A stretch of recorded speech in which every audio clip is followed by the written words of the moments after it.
to Girlfriend Therapy Radio. I am your host, Kwanzaa. Happy Thursday. Happy New Year. I am so glad to be on the other side of 2017. I shared with you guys, as the year was going on, how crazy 2017 was.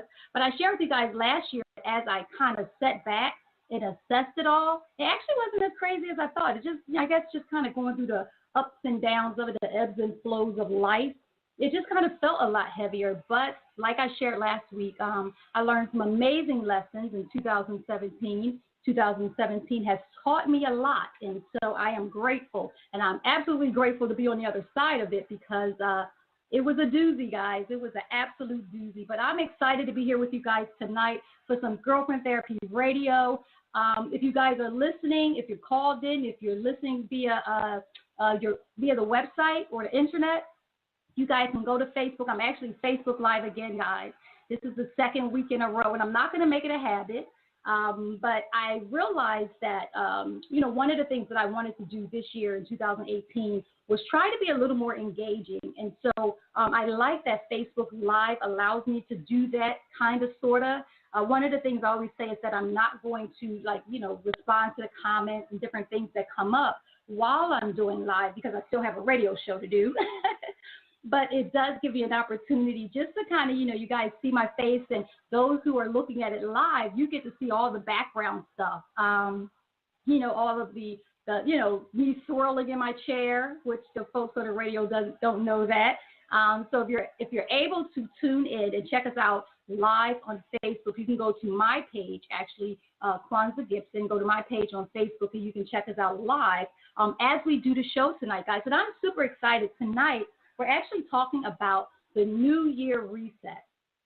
Now, I know a lot of people have started to do New Year's resolutions and those different things, but I want to introduce to you guys, if you're not familiar, the concept or the idea of doing a New Year reset. And I'm going to talk a little bit about what the New Year's resolutions, a lot of us are familiar with that, but then also talk a little bit about what the New Year reset, what that looks like, and how it differs from the New Year's resolution. And so before we get started, I want to give you guys a chance to get your pen and your notepad. This is going to be an information-filled session. So I want to give you guys a chance to get your pen and your notepad. And for the folks that's watching me on Facebook Live, you guys can do the same. But when I take a break, you guys will see me scurrying, trying to grab something. So this is between you and I. But for the folks that's listening online or via telephone, you guys will just hear some wonderful music, and things will be lovely. So we're going to take a quick break. Again, I want you guys to grab your pen or your notepad. I want you to put your thinking capsule and just kind of start assessing some of the things that you've planned for 2018. And when we come back, we're going to talk about the New Year reset. We're going to jump right into resolutions and talk a little bit about that, but then we're going to get into the New Year reset, what that means, and what that might look like to you. So we're going to take a quick break, and we'll be right back.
Okay, so I am back, ready to get started. So if you are just joining us tonight, I'm super excited. We're going to talk about the spiritual. We're going to talk about the New Year reset. As you guys know, a lot of people always make New Year's resolutions. And in fact, over the years, I've learned that a lot of people don't make New Year's resolutions like they used to. In fact, statistics show that I think like 32% of the population don't make New Year's resolutions, which is interesting. But it's not surprising because a lot of people that I talk to, especially, you kind of ask in just small conversation, like, what's your New Year's resolution? And so many people that I've talked to say, they don't make New Year's resolutions, which is interesting.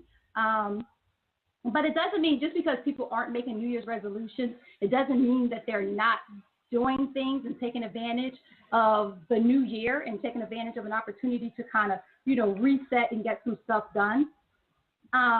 But one of the things with the new year, when you talk about, specifically when I talk about reset, we're talking about, just taking advantage of the opportunity to, not necessarily do something new, but maybe do something that you started before, something that you didn't finish, something that you want to revisit. And so a reset gives you an opportunity to do that. It gives you an opportunity to go back and do something that maybe you've not had the opportunity to do before. And so, like I said, I think it's 32% of people don't make New Year's resolutions. But the new year is a great time to do a reset. It's a great time to start doing something different or to re-engage with something that you've started in the past. So I think the thing that's intimidating about the New Year's resolution is that it's like a firm decision. A resolution is a firm decision to do something or to not do something. And so I know over the years, I've made some, New Year's resolutions. I'll share a couple with you guys. But I've made New Year's resolutions, some, very important and some not as important. But statistics show that only 8% of the people who make New Year's resolutions actually achieve the goals that they set or achieve the resolutions that they set. 8%, that is like a really small percentage. And so it says that 80% of those who make New Year's resolutions will fail by February. So by February, they would have already given up on their New Year's resolution. And I guess the other 12%, will fail at some point after February. But the reality is that 92%, guys, 92% of those who make New Year's resolutions will fail. Like they will fail in those resolutions that they've started to make. And I'll share with you guys a couple of, like I said, some of the resolutions I've made have been silly, but some of them, have been important. But I remember for years, I would make the resolution to give birthday cards out to everybody in my family, specifically like my immediate family, my husband, my children, not really counting them because I always show up for their birthdays, but like for my parents, my siblings, my cousins. So every year for probably about 8 years, guys, I kid you not, I would set the New Year's resolution that I would send a birthday card to my family, on their birthday. And every year I would fail by January the 19th, or January the 18th, which is my brother's birthday. He's like the first birthday of the year. And by the time we got to January 18th, I had already failed, that New Year's resolution. And so finally I decided that I would just stop. It really, it would have been a noble idea if I could have done it, but I couldn't. And so by February the 18th of every year, I would have already failed in that one New Year's resolution. And so the funny thing is I was talking to my daughter and we were talking about, and she reminded me of a resolution that I made probably about 7 years ago. And this was one year I just had this harebrained idea to make a cake. So my resolution was to make a cake every Sunday for the entire year. And so by the end of the year, the goal was that I would have made, 52 weeks in a year? I would have made 52 cakes in the year. And I think probably after cake number 9, I was over it, guys. I had completely, given up on it. But it's like, how many, I'm not a baker, really like that. But it's like, how many cakes can you really make? I did all the vanillas and chocolates and carrot cakes and all of the, the common cakes. I did all of those. And by the ninth week, I was kind of over it. And so, like I said, New Year's resolutions, they can be things as noble, as trying to send a birthday card out to your entire family, or it could be something as silly as trying to make a cake, every Sunday for the entire year. But most New Year's resolutions are personal and they're, quite serious. The number one New Year's resolution that people make is the resolution to lose weight. I'll tell you, and you get to see like all the commercials, like they really cater to this idea that people want to lose weight. They cater to this idea that people are going to, change their eating habits. People are going to start working out more and all of that. So that's like the number one New Year's resolution is to lose weight. And that's followed by, people wanting to change their eating habits and people wanting to get fit. So like 90% of the New Year's resolutions are all a variation of some kind of, physical health, either eating right, losing weight, working out more. That's like 90% of the New Year's resolutions that people make. And so I guess like the failure because it's so common that people will fail in their New Year's resolution. Like I said, only 8% like really succeed. And because the failure rate is so high, excuse me, there's actually a name for this, guys. They call it the false hope syndrome. I don't know why that's funny, but the false hope syndrome. And what this is simply, you set up this cycle to resolve to do something, and then you set out to do it, and then you fail, and then you set out to do something else, and then you fail. And so there's this continuous cycle of setting out or resolving to do something, and then failing at that thing, and then resolving to do something else, and failing at it again. And psychologists, specifically the National Institute of Health, has defined this cycle or this condition as a false hope syndrome. That's like, I don't even know. I would have researched more about that, but I thought that was hilarious that there's actually a name because the failure rate for New Year's resolutions is so high that there is an actual name for it. And so, so you may be asking the question like, okay, why, if 90% or 92% of all people that make New Year's resolutions, if 92% of them fail, it's like, what are some of the reasons, why they fail? And some of them are pretty obvious. I mean, you can think, people are not passionate enough about what it is that they want to do. And that's surely a reason why people would fail in their New Year's resolution. Another reason is people aren't specific enough, so when someone says something like, I want to lose weight, that's kind of a general statement, and so people aren't specific enough, and for that reason, they tend to fail.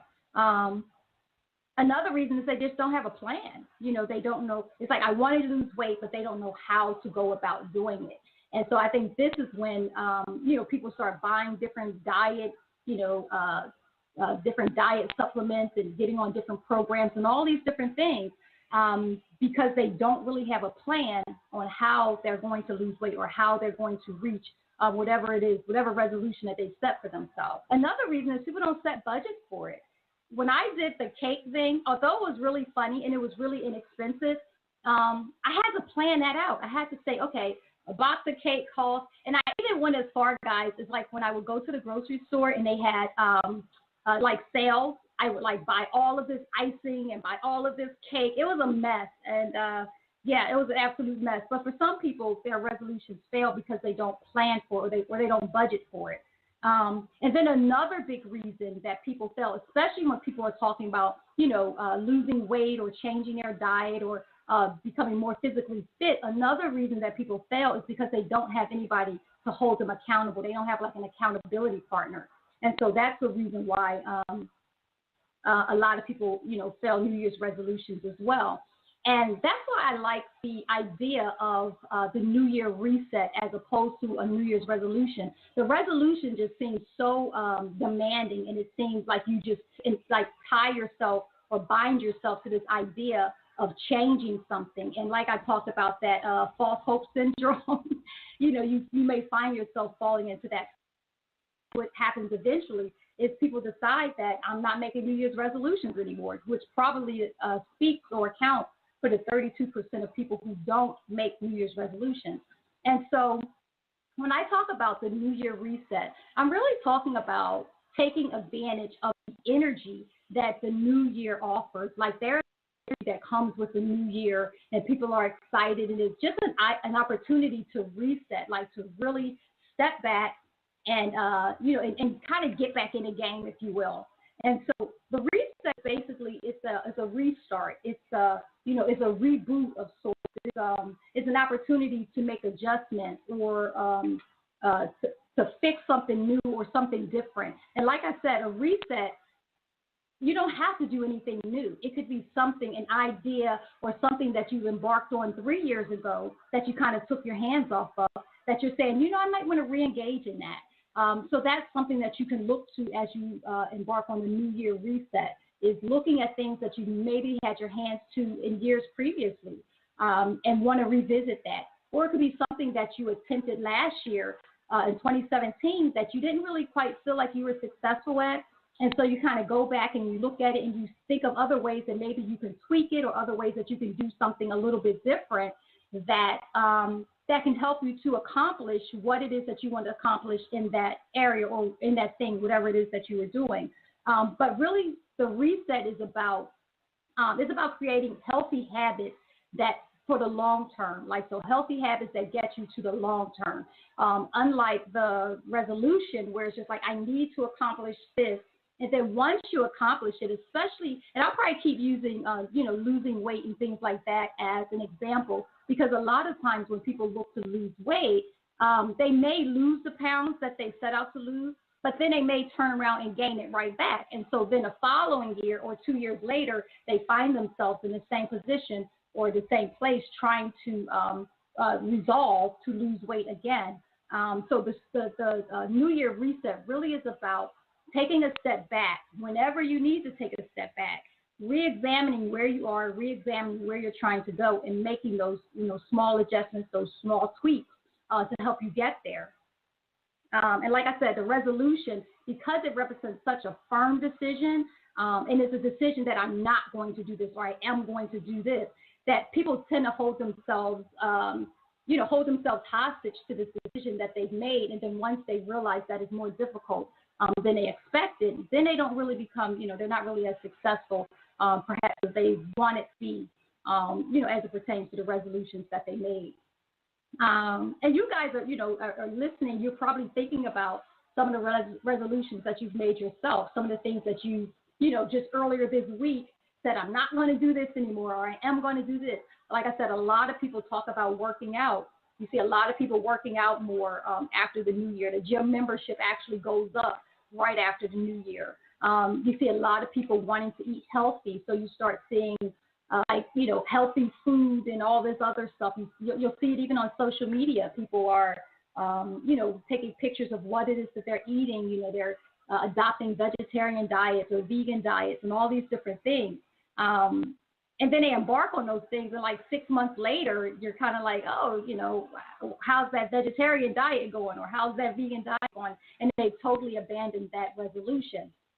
And so what I love about the reset is that, like I said, it doesn't hold you so bound by the decision that you've made, and that you can always, press the pause button and then, take a step back, reevaluate, then press go again and move back, and get back on track or get back in line. And with the reset, it's like a small commitment, or a commitment to, small realistic goals, that's meant to build you up from where you are, So there are smaller goals that you make, or smaller goals that you set, and as you reach for those goals, you're just taking small, like baby steps. And like I said, even if you stumble, if you fall off, if you whatever, you can always take a step back and push the reset. And one of the scriptures that kind of came to mind as I was thinking about this topic for tonight, one of the scriptures came to mind was that I think it's in the Psalms, where it talks about a wise man falls 7 times, but he gets back up. that scripture kind of, came to mind when I thought about that. And the New Year reset allows you to do that, or the reset. I'm not going to keep saying New Year reset. I'll just say the reset allows you to do that. It allows you to fall. It allows you to get back up, because it is a little more fluid than say the resolution. The reset is far more flexible, and you get to progress. Or as you progress, you get to figure out, what works and what doesn't work. One of the best bits of advice that I got was from my spiritual mentor. I remember, if you guys have been to Girlfriend Therapy Conference, and this was several years ago, I actually did I did Girlfriend Therapy Network. And if you guys were there, I had a group of women who I still adore to this day. And I set them on, put them in front of, the people that were there at the conference. And I said, this is the Girlfriend Therapy Network. And the idea behind it was very noble. The idea was that, as a network, that we would have a larger reach, as a network that I wouldn't have to carry and do all the heavy lifting by myself, but that I would have a network of women surrounding me, not just to do the work of the ministry, but to cover me in prayer. A group of women who were all on one accord to do the work of ministry. And I'll tell you guys, it didn't take long before I think probably a couple of years after that, I had to kind of stand in front of that same audience and say, hey, there is no longer a Girlfriend Therapy Network in the way that that it was introduced, but in fact now you all are the network. Everybody that supports Girlfriend Therapy Ministry is a network. And when I tell you that was such a tough decision for me to make, and it was tough because, women would come up to me and they would say, oh, this is so amazing that you can have this group of women working together and, and it shows that women can work together and all this stuff. And all of that was true. But the reality was that behind the scenes is that although all of the women that was connected, were women of God and have a love for God, they didn't have the love for the ministry, Girlfriend Therapy Ministry, that I had for it. And so I found myself struggling with it because, where I, can burn a midnight oil as it pertains to doing things with Girlfriend Therapy Ministry, they weren't as committed. And that, for me, kind of defeated the purpose of me trying to build this network where I wasn't carrying everything or doing everything on my own. And I remember talking with my spiritual mentor, and I was talking with him about how heavy, things have been with regards to the ministry. And I talked to him specifically about this network and how, I have presented this thing publicly. And he said, okay, well, if it's not working, then you need to turn it around and do something else that works. And that sounds foreign to me, guys, because one, it meant that I had to step back from a decision that I made and kind of publicly, acknowledge, not necessarily defeat, but maybe acknowledge failure.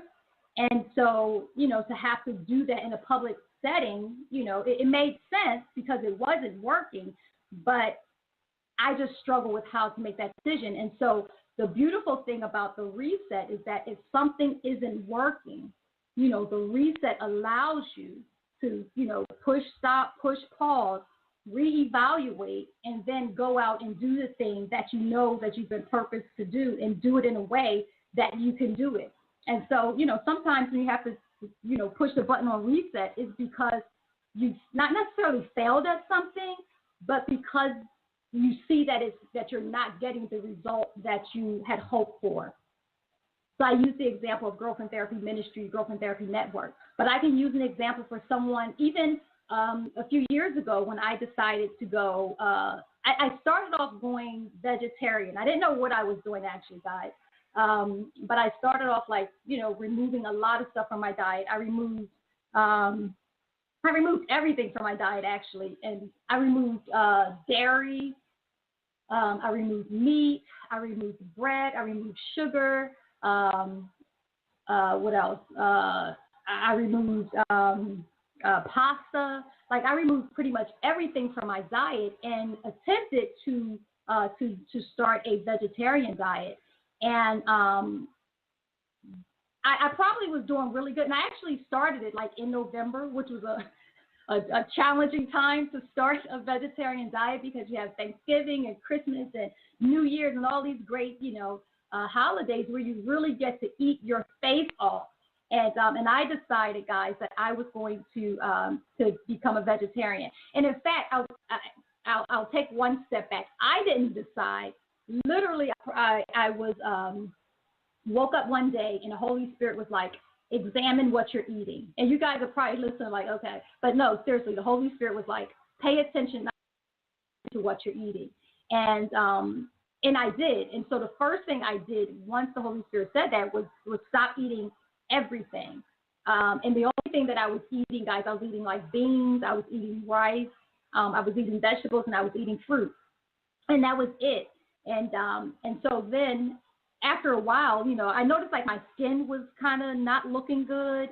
I felt great, but my skin and stuff, like just noticed different things with regards to my appearance.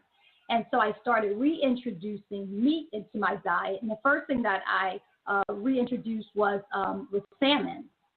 I was going to say salmon, y'all, because, that's that Philadelphia education system. But as my son has, continued to correct me, it's salmon.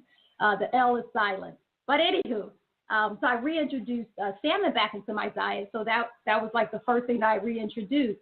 And then after a while, I started reintroducing other things into my diet and really paying attention, as the Holy Spirit said, paying attention to how it made me feel.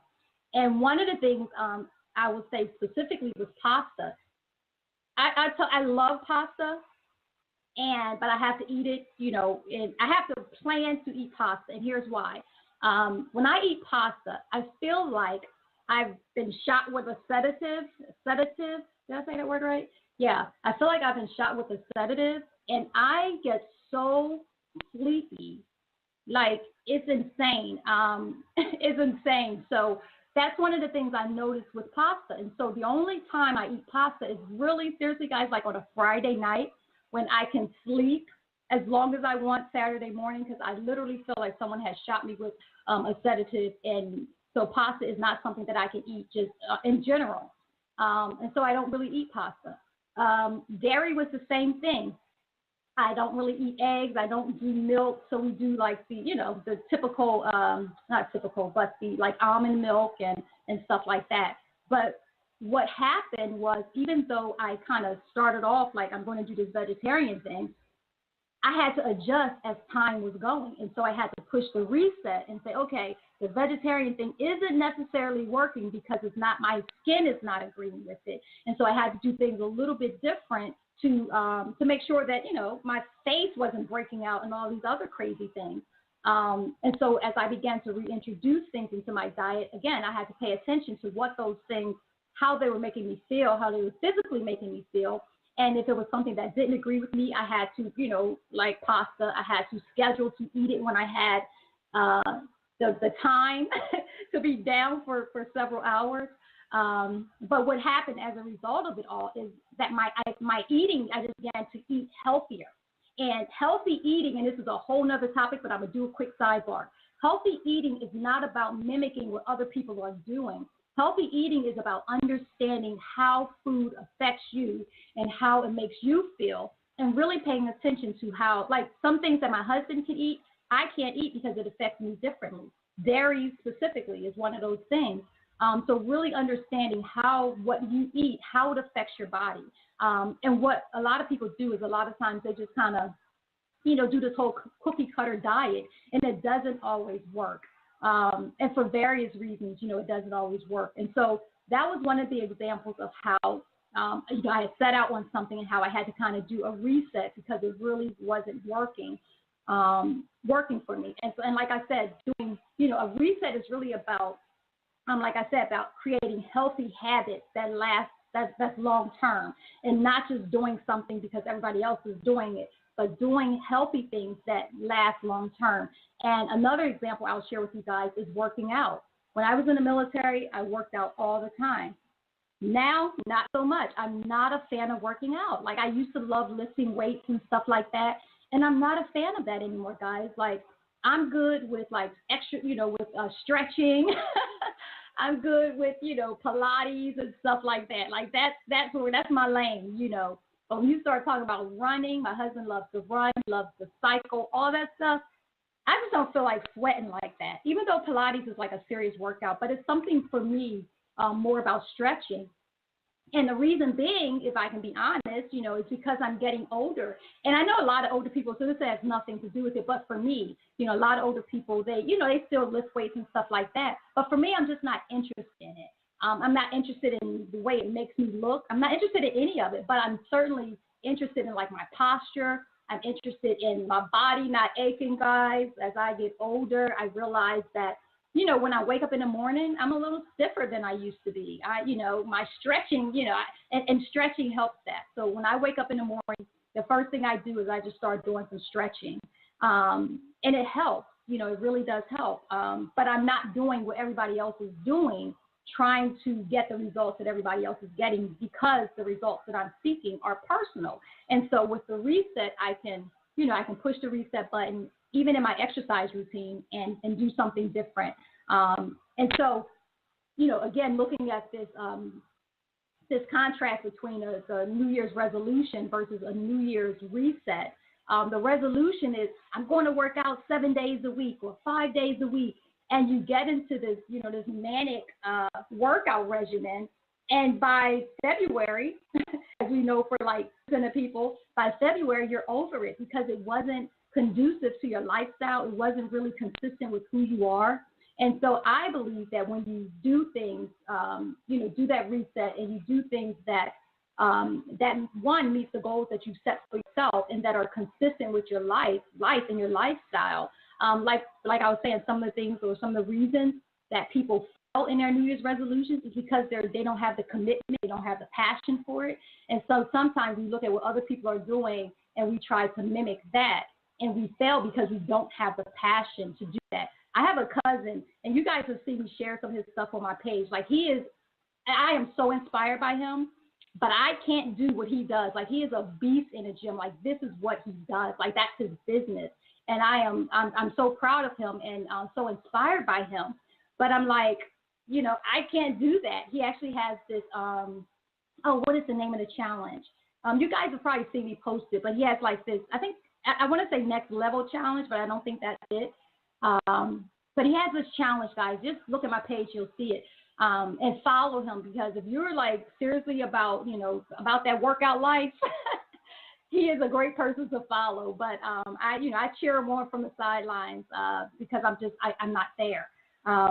But with the reset, it allows you to kind of do what works for you. And like I said, one of the reasons that people usually fail with the resolutions because they don't have the passion for it. And a lot of times you're looking at what other people are doing and we're trying to do or mimic what they're doing, and it just isn't consistent with who we are or what we do. And after a few short months, it kind of fizzles out. And so, we find ourselves in this cycle of trying to do stuff that's not working for us, and not knowing that we can push the pause button, step back, reevaluate, and really do things to help us, as opposed to just doing stuff just for the sake of doing it or for the sake of saying that you're doing it. And with the reset, like, you can reset as often as you want. I can start out January the 1st, 2018, and I say, okay, I'm not going to eat any sugar. And then January the 3rd, when I return to work and someone's brought some delicious treats or cookies or something in, I could either press in with the discipline and not eat the cookies, or I can say, ooh, you know what? That chocolate chip cookie sure has my name on it.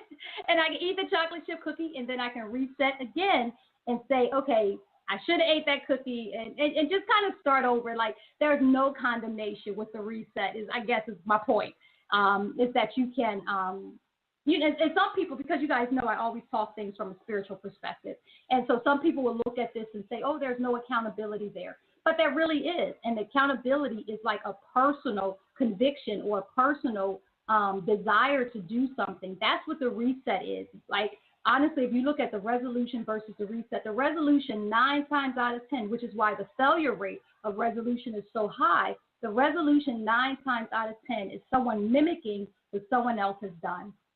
That's the resolution. But the reset is really you being in tune with you. And you guys know everything I do with Growth and Therapy Radio is really about self-growth, self-improvement, all of that. So you being in tune with you, you really understand the things that work for you. And so that's what the reset is about. It's not about, not having accountability. It's not about just, being out there all willy-nilly or anything. It really is about you being in tune with you and you checking yourself, which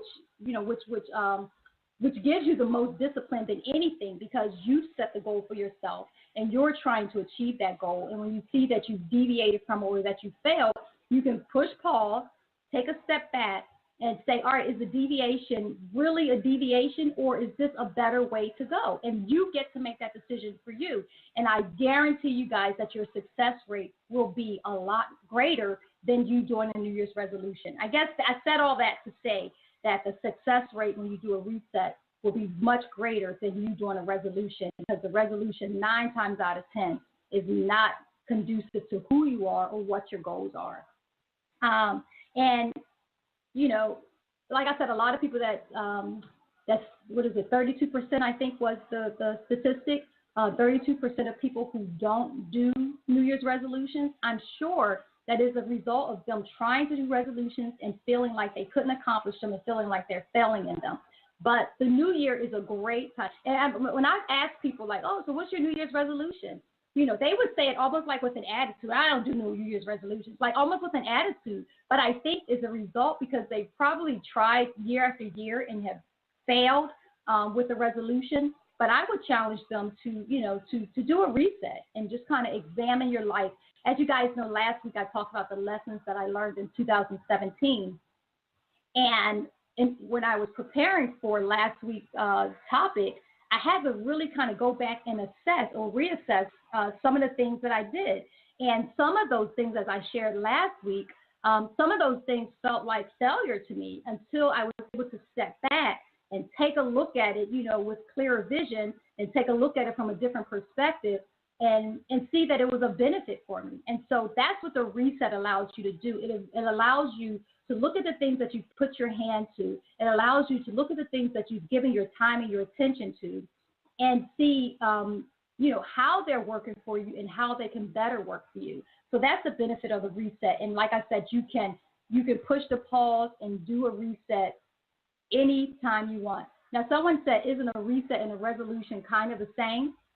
And I would say no, because even in the very definition, the resolution is like a determination to do something or to not do something. And a lot of times people fail at the resolution because it's black and white. It's cut or dry. It's either you're in or you're out. And so that's how people look at a resolution, like I have to lose weight. And if they don't lose the weight, then they begin to feel like they failed. And so as a result, they kind of step back from the resolution that they've made and don't even, attempt to lose the weight. Whereas if you do a reset, you say, I want to lose weight. And I'm going to talk a little bit more about how do you be successful, or how can you be successful at your reset or at a resolution even. But with a reset, if a person set out to say that I want to lose weight and they find themselves trying to lose the weight and they're, putting things in place to help them lose the weight or whatever, and then they realize, I failed. That doesn't mean that they have to sit on the sideline. It just means, all right, let me reset. Let me try this thing and start this thing over. And if you notice, a lot of people, when they do the resolution, like the examples that I shared, at the top of the show, when people do a resolution, it's either I win or I don't. Either I do it or I don't. And so that's the difference between a resolution and the reset. And like I said, the new year is a great time to use the energy that the new year brings. There's such a sense of possibility. This amazing optimism that comes with the new year, and using that energy to kind of help you to to kind of set up what it is that you want to accomplish or set up what it is that you want to do. The new year, the energy that comes with it, is a great time to do that. And so I want to share with you guys, when you think about the New Year reset, I want to talk to you guys about 5 areas where I personally am kind of looking at and have set some goals for those areas. And I would say goal is the main thing that's necessary to do a reset. And that's probably the one thing that doing a resolution and a reset has in common is that you actually set a goal to accomplish it, or set a goal that you want to accomplish. But like I said, with the resolution, if you don't accomplish that goal, then you tend to feel like you failed. But with the reset, if you don't accomplish that goal, then you can just kind of start over and still work towards it. So I think it's more of a mindset that goes between the difference of the reset and the resolution, and maybe even the pressure that the word puts on it itself. So like I said, the resolution by definition is a decision to not do something or to do something, whereas the reset, the very definition is about restarting over, rebooting. If you stumbled, kind of getting back up and re-engaging. So the definition of the two is very different. So the 5 areas of reset that I personally am embarking on in 2018, and quite frankly, have always kind of do the reset at the beginning of the year. I usually start like in October, which is my birth month. So I usually start kind of my evaluation process there. And by the new year, I kind of have a little more clarity on what it is that I hope to accomplish or things that I want to revisit, in the new year. And so the 5 areas, of course, you guys, one is spirituality. That's an area where you can continue to reset. And I've spent the past year, or at least 9 months, because we just launched in March, but talking about spirituality and how important it is, to the life of a believer. Another area of reset is mentally. You can always take a mental reset. Another area we can talk about physically, and I'll give more examples about each of these. So spiritually, mentally, physically, emotionally, and relationally. I'll come back to the relationally because that's a good one. But spiritually, you might say something like, I want to read the Bible in a year. That might be a goal that you might set for a year. And I hear people say that all the time, that I want to read the Bible in a year. And that might be your spiritual, the thing that you're embarking on. Now, that doesn't mean that I have to read a book a night or a chapter a day or whatever. I want to read the book in a year. And so you have the whole year to kind of do that. And I think that if that's a goal that you've set for yourself and you have the discipline to do it, then you would kind of, put the things in place to actually accomplish it. Or another goal you might say, another goal, spiritual goal that you might say is you want to get more involved in your church. That's something that lends itself to a level of accountability. Remember I talked about a lot of times people, their resolutions fail because they don't have any accountability. They don't have anyone to, kind of hold them accountable. So spiritually, those are a couple of things that you can do to help you, on your spiritual journey or to reach your spiritual goals.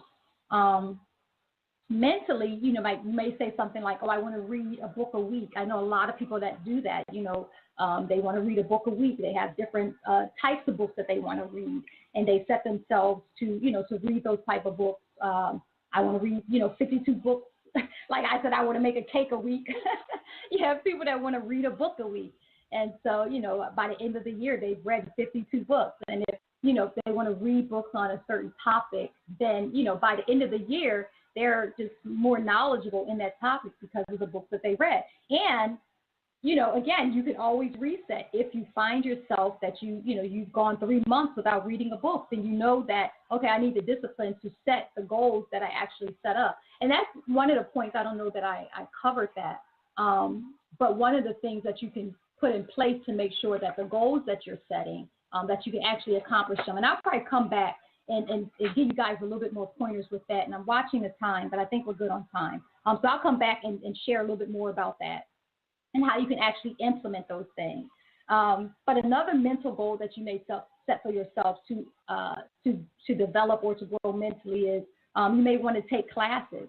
So you may want to take a class that improves you professionally. You may want to take a class that caters to some other side of you. One of the goals that I've set, I guess mentally, is to spend more time with my creative self. So that's something that I personally have said that I'm going to do in 2018 is just really lend myself to my creative self. And you guys, if you follow me on Facebook, you've seen that I've really got into this mixed media art thing. And when I tell you that that I enjoy it so much, it gives me so much energy, and it doesn't matter what's going on. I just absolutely enjoy it. And I look at that as something that helps me mentally, because I'm being creative. And for me, creativity is not only spiritually, and that's probably a whole nother message, but creativity for me as well is a mental exercise also. And so you may say that you want to take classes on something that you're interested in, or something that, you know, that's your profession, to improve you professionally. You may want to take classes, and that helps to engage you mentally. Another area is physically.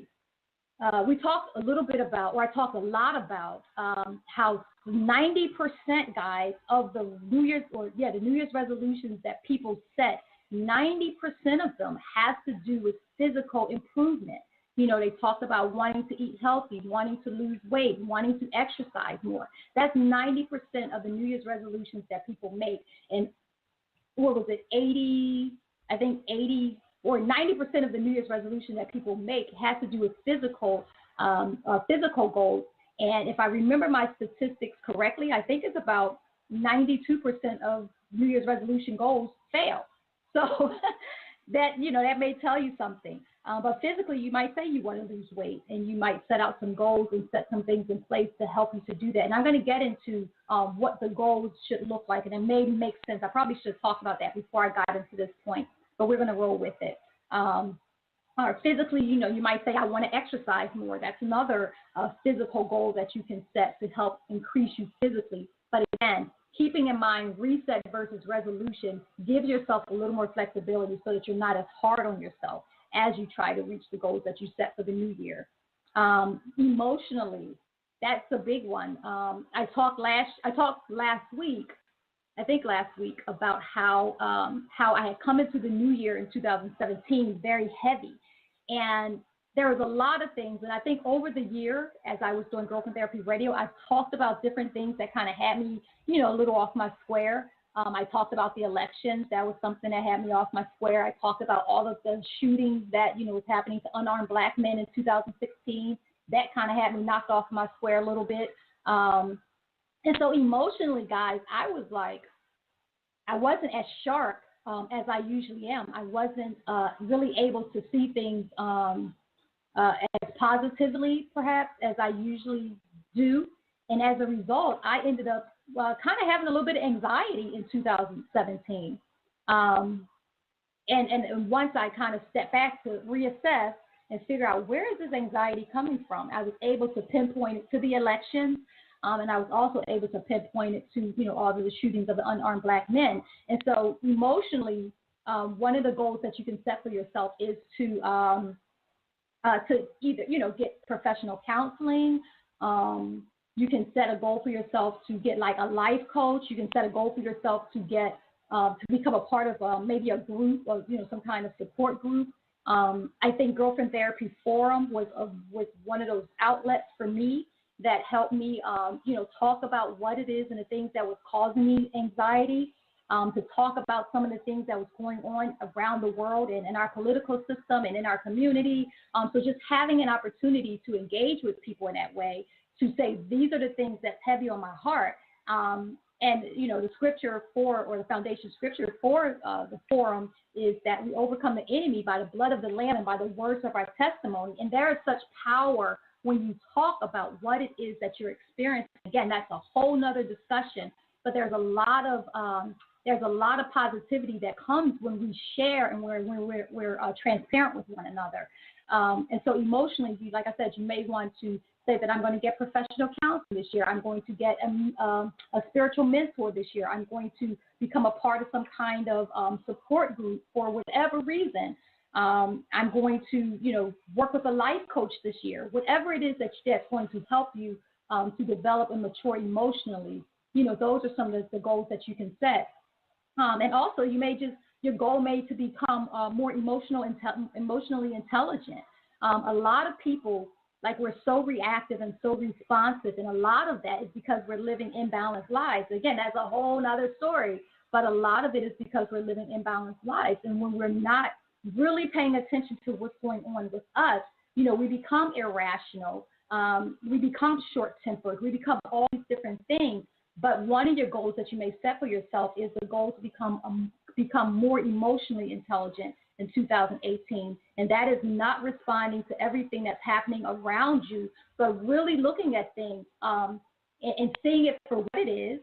One of the other goals that I've set for myself for 2018 is to show grace, and I think I shared a little bit about this last week or so. I don't know, guys, but that's one of my goals for this year, and I believe that showing grace will help me in developing emotional maturity because, there's nothing worse than being a person that thinks that, everybody is wrong and everything that they do. That is like a miserable existence. And when I tell you guys that that it is exhausting, thinking that you know everything, thinking that you're smarter than everybody else in the room, as I embark in 2018, I mentioned one of my goals is to be the least smartest person at the table. Like I want to surround myself with people who are smarter than me, because that helps to build you up emotionally. And not only does it help to build you up emotionally, but that'll take me to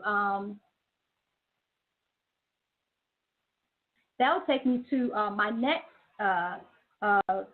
next area where I want to grow, which is relationally. And this is an important one, guys. Actually, when I said it, I kind of smiled a little bit because it really is important. And along with growing emotionally, when I talked about not being the smartest person in the room, growing relationally is huge, guys.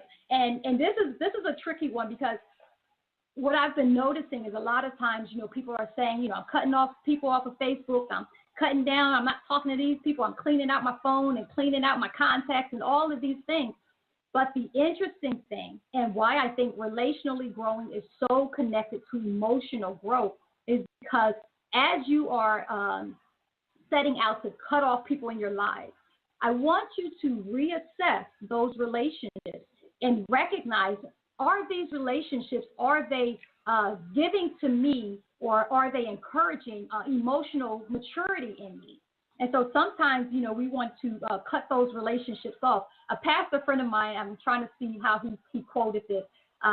He said, our response to the thorn is usually to pluck it, and that's how we are with relationships. When something is too tough or feels like it's not gelling with you, one of the first things you want to do is cut that relationship off. But I would challenge you to examine those relationships, because only in those tough relationships are you building yourself up, not just emotional intelligence, but it's building you up as a person. And so before you start cutting people out your lives and cutting people off your phone, recognize what those relationships, like what the benefit of that relationship is, but then also keeping in mind that that benefit may not look the way that you think it's supposed to look. Because oftentimes, we're in relationships thinking that we're supposed to be emotionally, or that we're supposed to be stimulated from this relationship.